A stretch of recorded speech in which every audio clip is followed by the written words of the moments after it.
Hello, I'm here for another episode of Rosie's Roundup. And basically what that will consist of is me talking about some of the things that I think that I noticed during the game, some of the comments that coaches made, and some key pointers that I think might be possibly helpful, or even just helping any of you that are listening or watching to understand at least the frame of mind that the players will be in when they're participating in these games.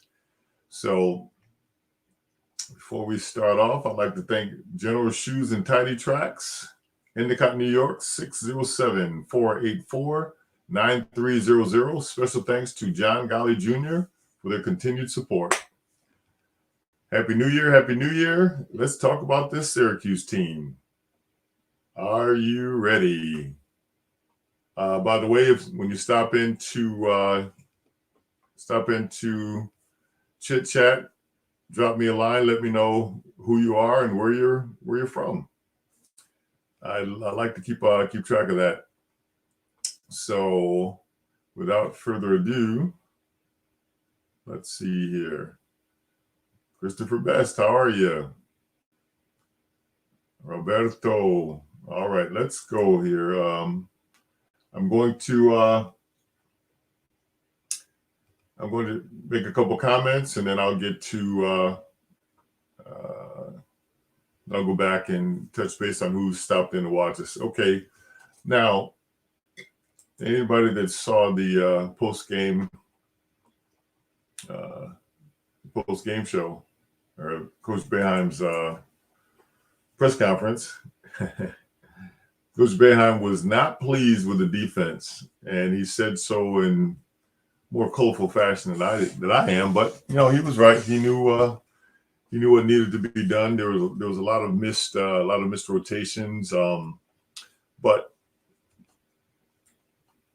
putting everything together, Syracuse, they fought, tried to stay in it, and they probably played equally as well as this team, as UVA, which is a very well coached team. They came in with a game plan, and the guys stuck to it. They didn't get rushed. They played at their own speed. They took advantage of the weaknesses that Syracuse had, and they were able to pull it out with a few key plays towards the end. Because let's face it, Syracuse as a team altogether, they fought. They stayed in the game. At some points you thought that UVA was going to blow them out, but Syracuse stayed on the boards. They rebounded well. Buddy jumped in and got on fire. Jimmy around the basket. I really like his play, his intensity. That's something that should transmit to the other players.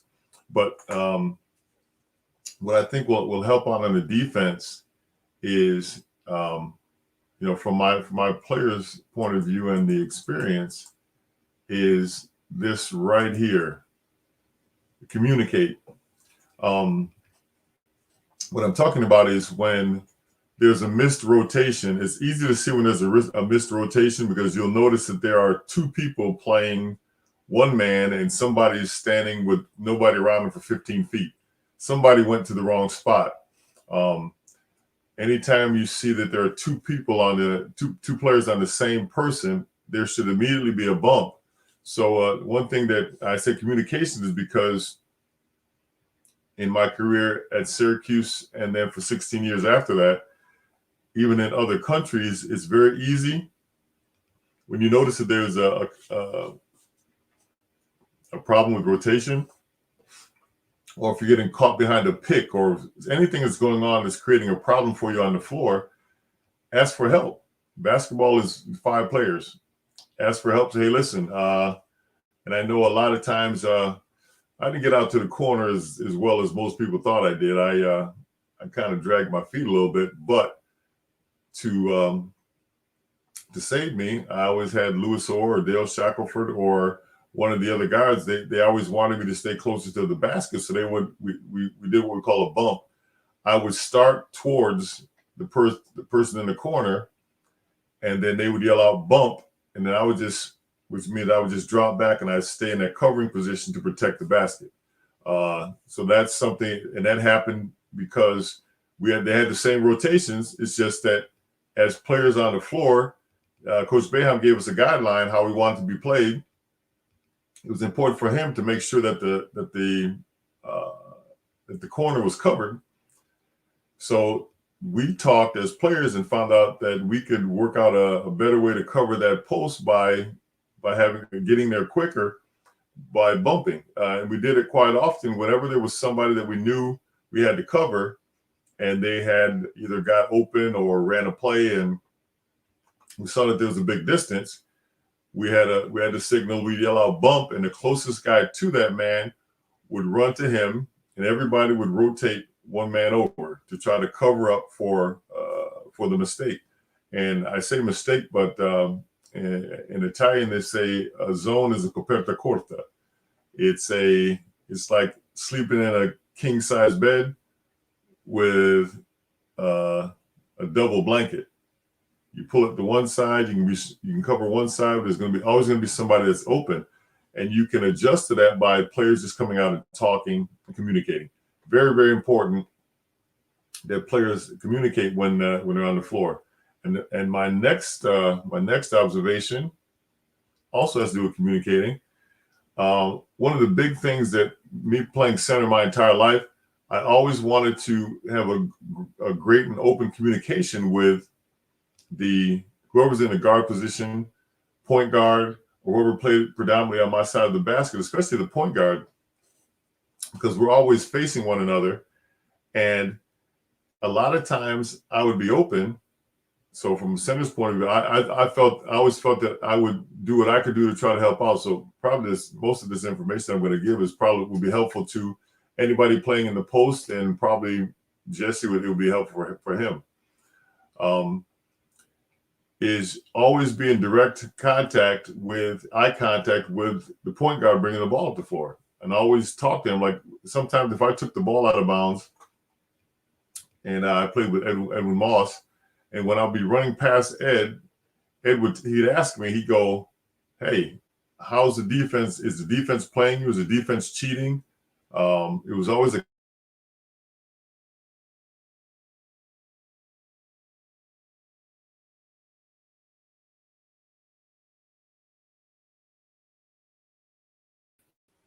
started to go and play our plays. He wanted to know if he was cheating, because if my man was cheating and getting too far away from me and not playing me man to man, he would say, "Hey, next time down the floor, forget what the play is. I want you to jump in the lane and pin that man under the basket. I'll get you the ball. You score on him, and you burn him for cheating. Because if we allow a man to cheat by double teaming one of our teammates, they can break up our play and mess up the fluidity of our play. So when we see somebody cheating, you recognize it early, and then you punish them, and then they won't do it again. And if they keep doing it, you punish them every time that they do it, because that creates an easy opportunity to score." So now that it's already happened, other teams are going to start double teaming, other teams are going to start doing things, but you can avoid all of those problems by communicating. So by communicating, and I say again, the guard to post communications, anytime he passed by him on the court, I'd run past it, I'd tap on the leg, I was like, "Are you starting to cheat again?"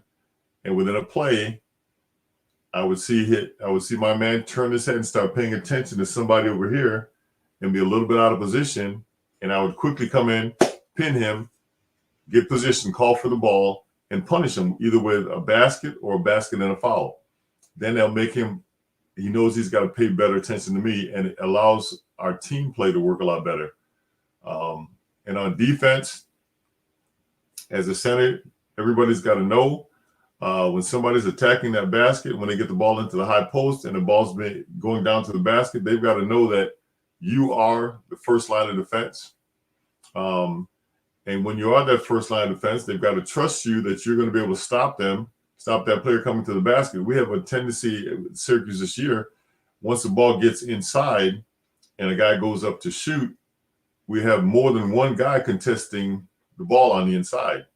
It's a big no-no.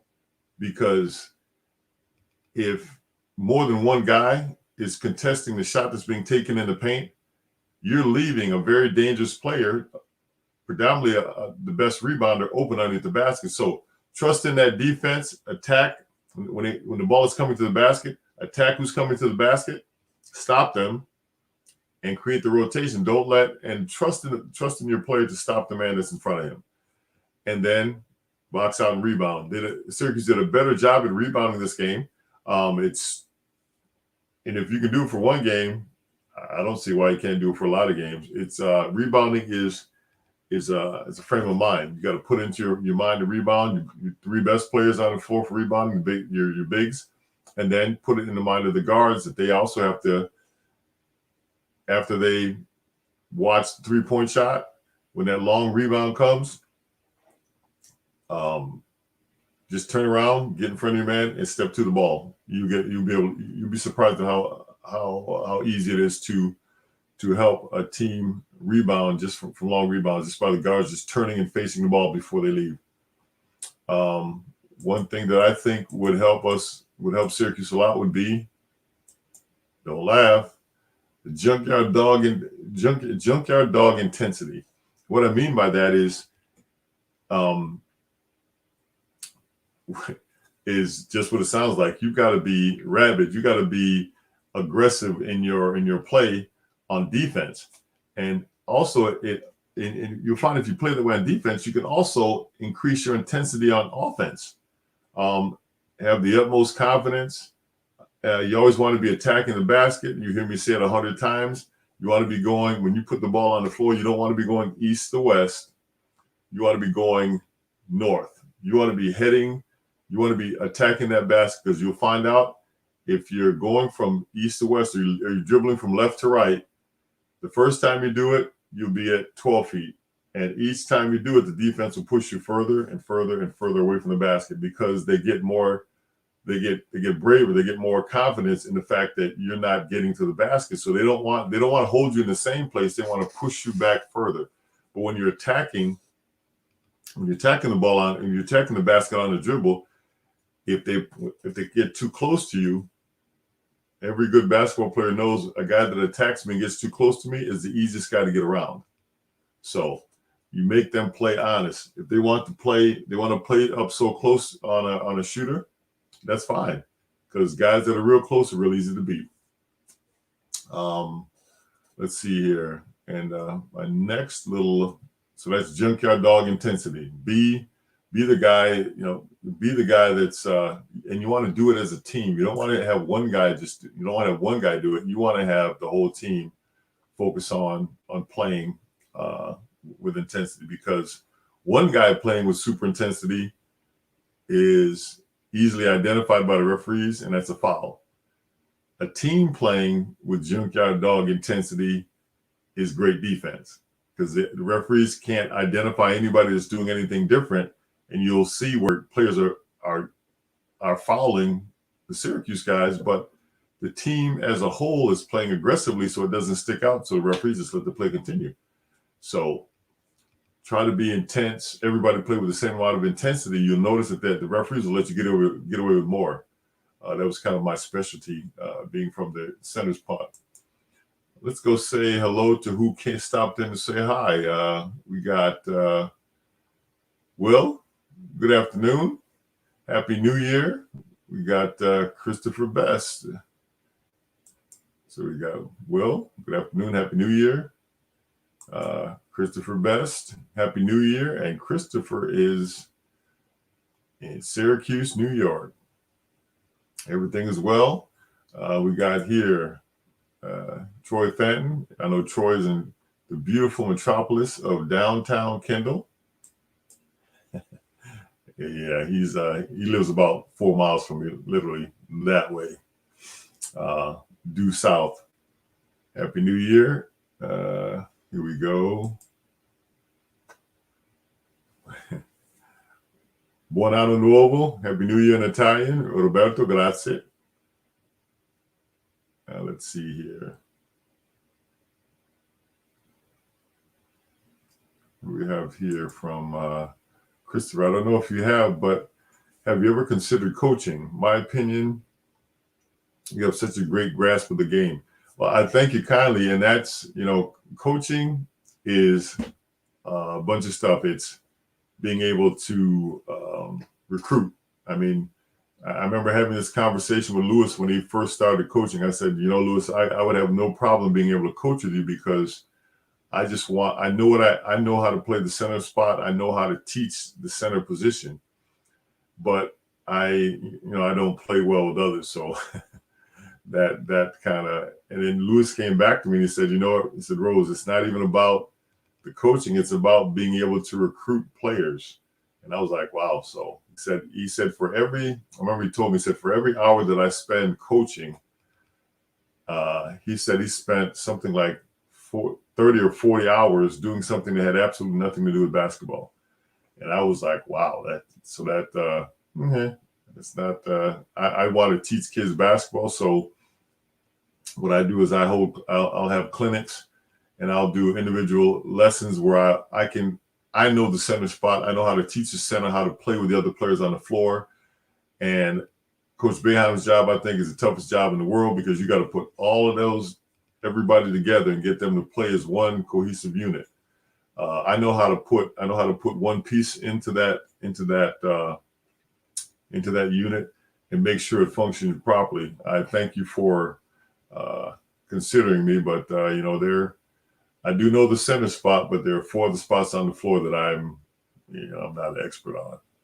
So thanks a lot. Let's see here. What do we have? Oops, we have another. Will, I agree with Chris. You should be on the coaching staff.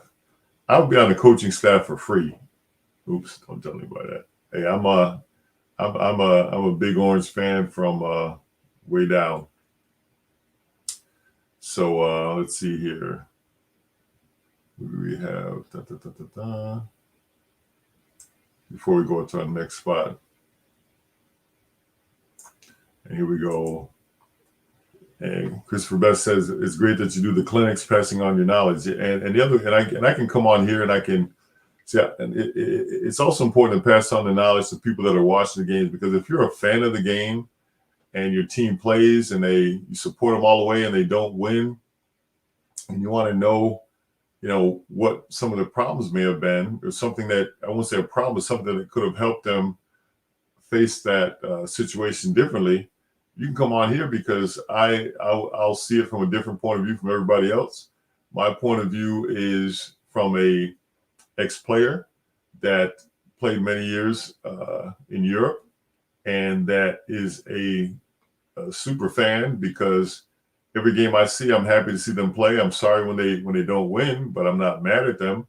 I try to think of things that I could tell them that would be helpful to anyone, even if it's helpful to the fans to understand what they're going through. So that's my job, so to speak. Let's get back to see if I have a couple of other pointers here. Here's a pointer for, I call it the center's point of view. The center's point of view is take the double team personal. Now, what I'm talking about is at a certain point during the game, when Jesse or Frank pop out to pick for Buddy on the high post, the center is hedging all the way out and trying to impede Buddy from being able to turn the corner on defense on that and get towards the basket. So they're double teaming him, trying to get over to force him not to. Basically, it's anything they like as a center. Anytime a player dribbles more than 2 times, as a professional, if I put the ball down the first time, 2 people were watching. If I dribble the second time, there were 3 people watching me, and somebody's grandmother was in the paint playing defense. So whatever you do, you got to do quickly. But the fact of the matter is, if they're going to be double teamed, whoever is double teaming Buddy, sometimes it may be Cole's man or Jimmy's man, or a lot of times the best double team is with the center, because he can actually take up enough room to change the path, change Buddy's path. It's the center's job to actually It's his man that's setting the pick. You have got to take that double team personal, and try to do what you can to help out. One of the things that you can do to help out on that double team is right here. Center's point of view. Always be a threat on offense. So they hedge out to stop Buddy from being able to dribble around. And so you have the pivot or the center is diving down to the basket with his hand up calling for the ball. Well, we all know that he's open because we can see he's open. Buddy's got two guys that are all over him. He can't really see because the guy that's in front of him is a lot bigger. So even if he threw the pass, it wouldn't be a direct pass. But so when the center, when Frank or Jesse goes down to the basket, we're doing one thing. That's the correct thing to do. You cut to the basket, make somebody come over to get their attention. You become a threat. And then right after that cut, the center is dangerous in the paint. And then after the cut, they make that cut. It's like a second and a half, 2 seconds. They go right out of the area or the paint, and they set up in an area on the floor that's not dangerous. You know, they go to the post and set up, and that leaves Buddy dribbling the ball around with trying to figure out some place to throw the ball or trying to figure out a way to get a shot up. What would help out is when that center comes down, instead of making that cut like in one swooping motion, you cut straight down with your hand up. You don't see anybody, and then they leave the area. You got 3.5, almost 4 seconds in that paint. Cut down underneath the basket and stay there. Your first is your cut to the basket. You stop. You turn around, get really big, call for the ball. 1 count, 2 count, and you got to have your hands up because most centers will turn around. They'll be wide open. They won't have their hands up so they don't look wide open. They won't throw the ball. Get your hands up. Jesse's got great hands. Frank's got great hands in there around the basket. Cut to the basket. Make it a 2-part cut. Cut down to the basket. And you want to get down as low as you can when you cut to the basket. And I'll explain to you why. It's a 2-part. There's 2 reasons. The first cut to the basket is, and you want to get really low, is to help your team. You don't want them double teaming. Once you get underneath the basket, you want to push that man, whoever's playing you, as far into the basket as possible on your cut. Because what you're actually doing is setting him up so you're being great offensive rebound. So anytime you want to get the ball, all you have to do is get positioned down low as they'll let you get it, and then turn. And when you start to leave, a lot of times when you're leaving the paint, a shot goes up, then everybody knows that when your centers are close to the basket and the shot's taken, you become the number one person they want to box out. But think of this. You come down, you make your cut, you start to leave you go much deeper, and then you start to leave the area. The shot goes up. Instead of getting boxed out at 10 or 12 feet, you're getting boxed out from 3 or 4 feet. And I can tell you right now, watching Syracuse shoot, the ball very seldom bounces more than 2 feet away from the basket. Know your shooters.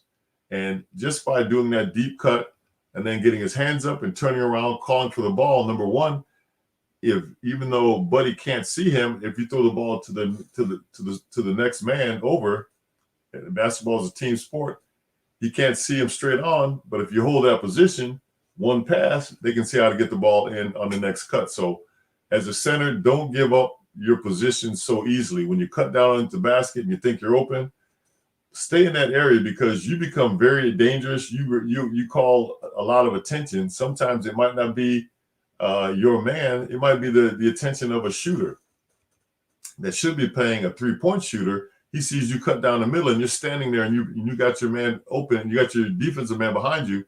Then he's got to start thinking, oh, I've got to go over there to help. You've already done your job. You've got one guy to play you and another guy to watch you.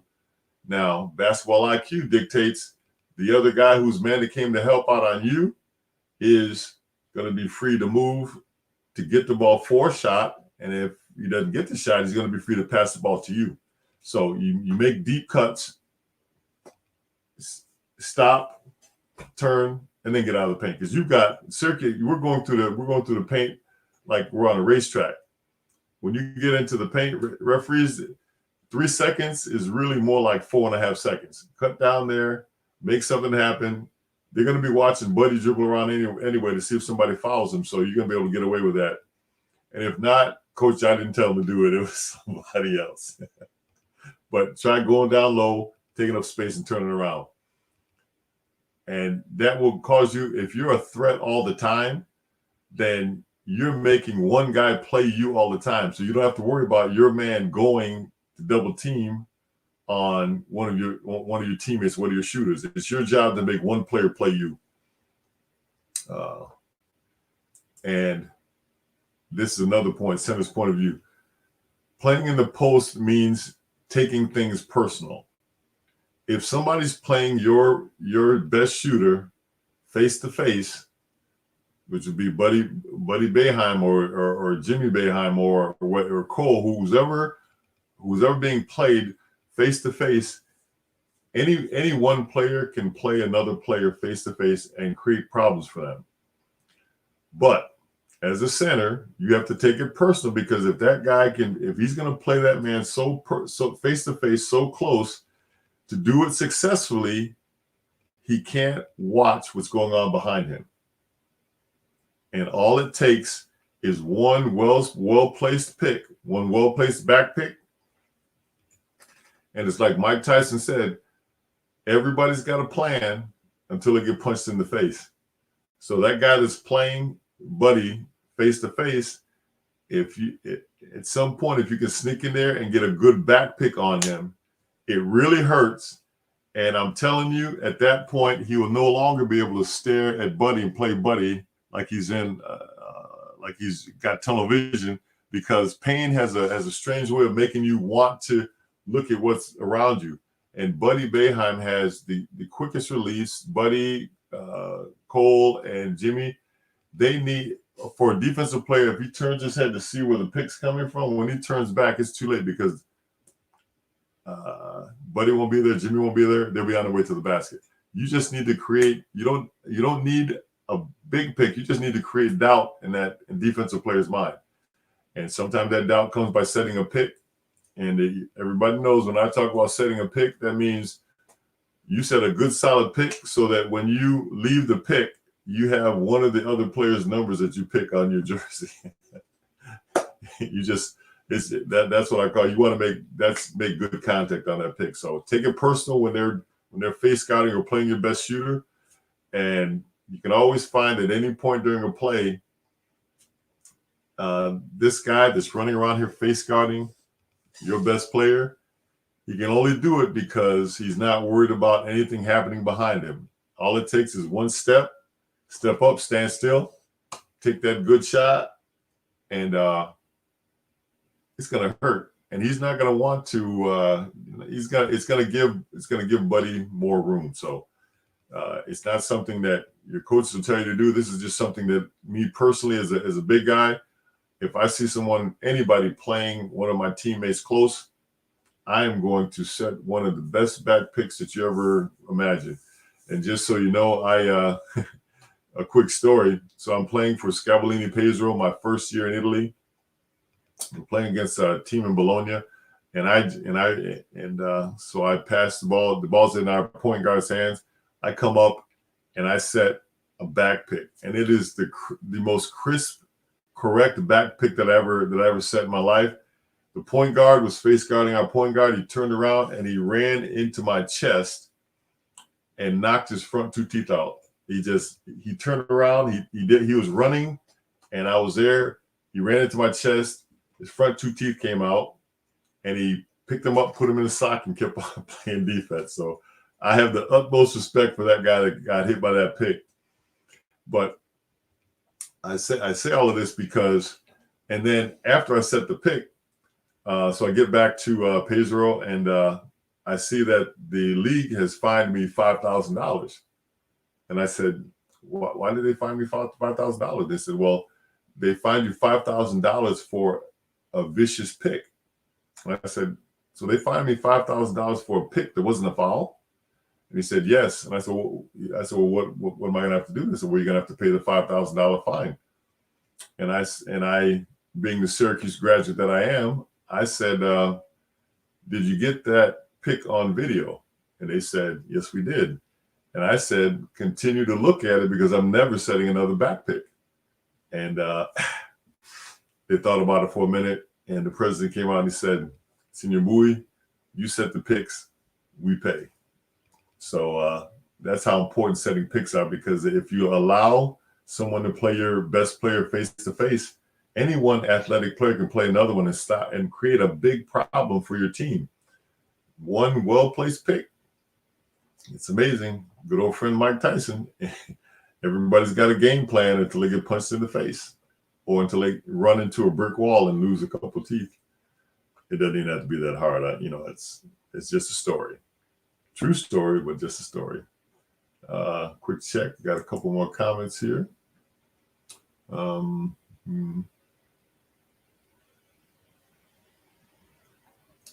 Here's one from Will. What do you miss most about being on the court? Jesse really seems like he's a sponge, taking in everything. I think he is maturing quickly. You're very observant. I have a rapport with Jesse because I went with the team when they went to Italy, and I met his parents, David and Simona, and talking to his dad, he understands a lot about basketball.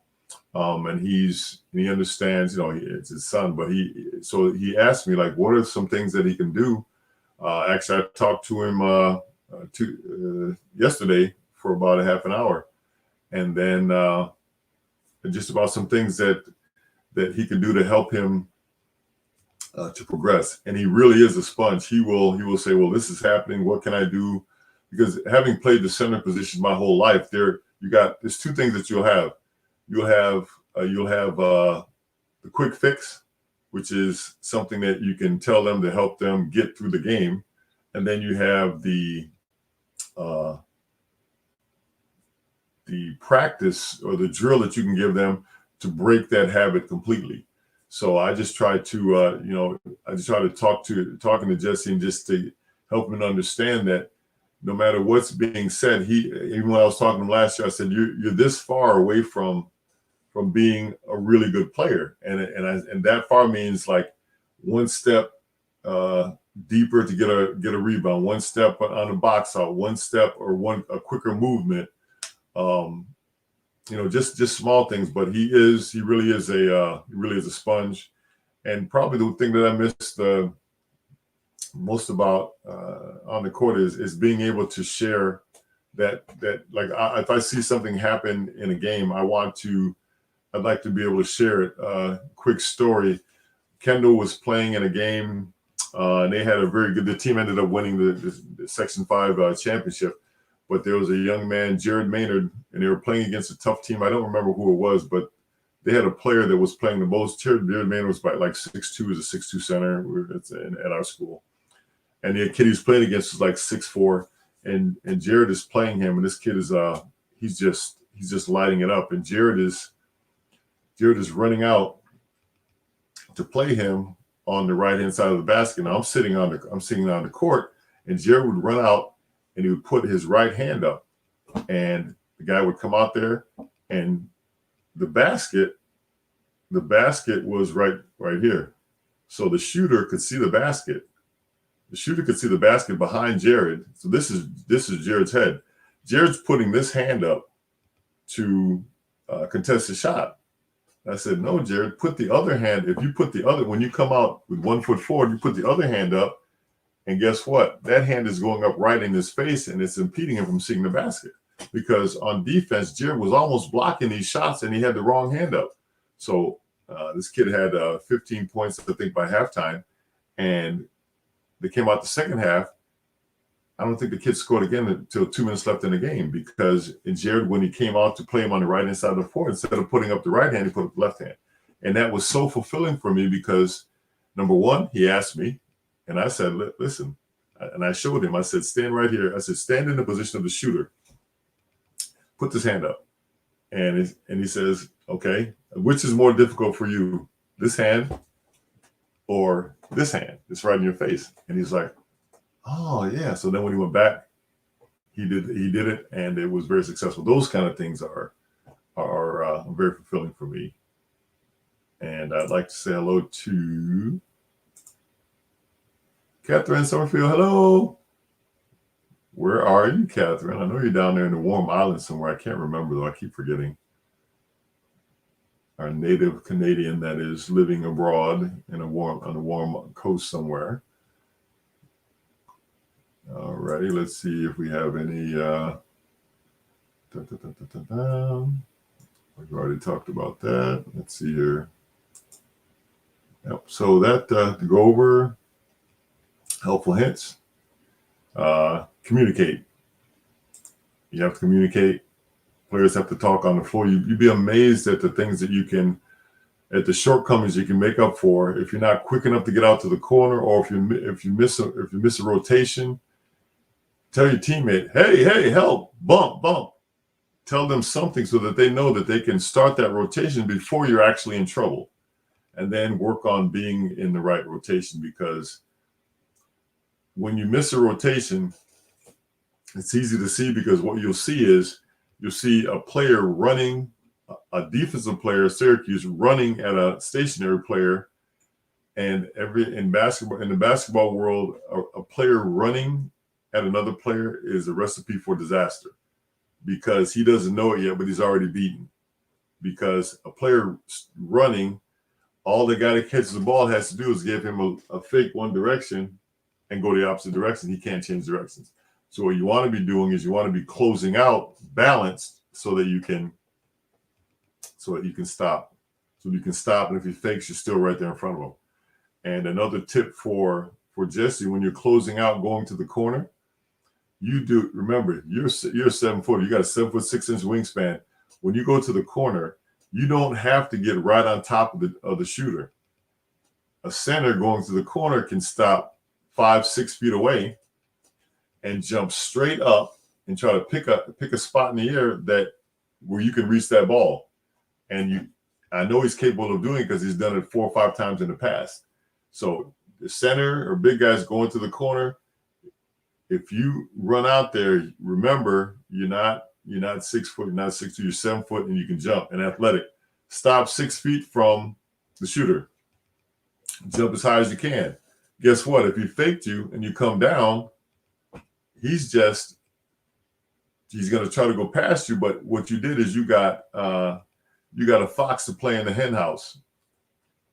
You're the fox, and you letting him into your hen house. I'm sorry, What you want to do is get him. You jump up. He puts the ball on the floor, and forget the fox is in the hands. He puts the ball on the floor, you jump, and he fakes you, and then he's going to dribble towards the basket. So that's going to be a 6-footer. That's going to be a 6'2" or 6'3" guy coming towards a 7-foot guy. That's the recipe for disaster in your favor. You want him to do that. Just because you jump to block the shot, you may stop him from shooting.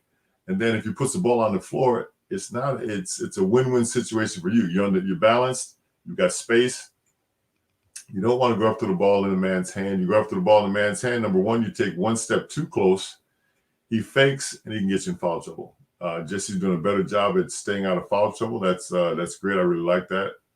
Don't be afraid to communicate, guard the post. Hey, if they're cheating on you, let them know.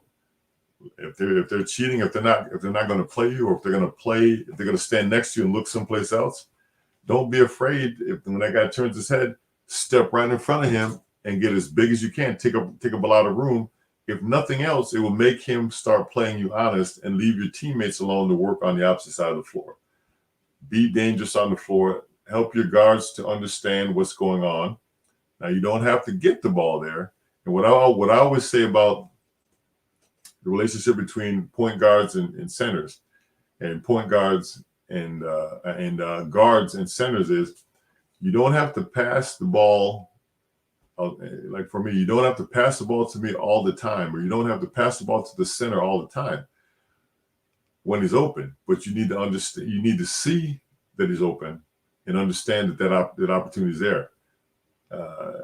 because when you start seeing that, if you're dribbling and you're getting ready to shoot, and you see that opportunity is there, then you'll have more confidence, because if you go up to shoot it and the man is all over you, then you got an option where you can pass the ball. You're going to be more confident knowing that you got your best rebounder close to the basket, and he's seeking a rebound. He's seeking the pass, so he's also in great rebounding position. So communicate between the guard and the post. What's the next one here? We want that junkyard dog intensity. Play with intensity. Play like you. I was gonna say play like you've been there before, but it's not. You got to play like, and this is whether you're playing against a Cornell or a Brown, or you're playing against Duke. So imagine in your mind how pumped up you would be playing against Duke. And don't disrespect any other team. Come out there and give them everything you got, because you'll start to play like you practice. You start playing with intensity all the time in practice. You will play with intensity during the game. You will play like you practice.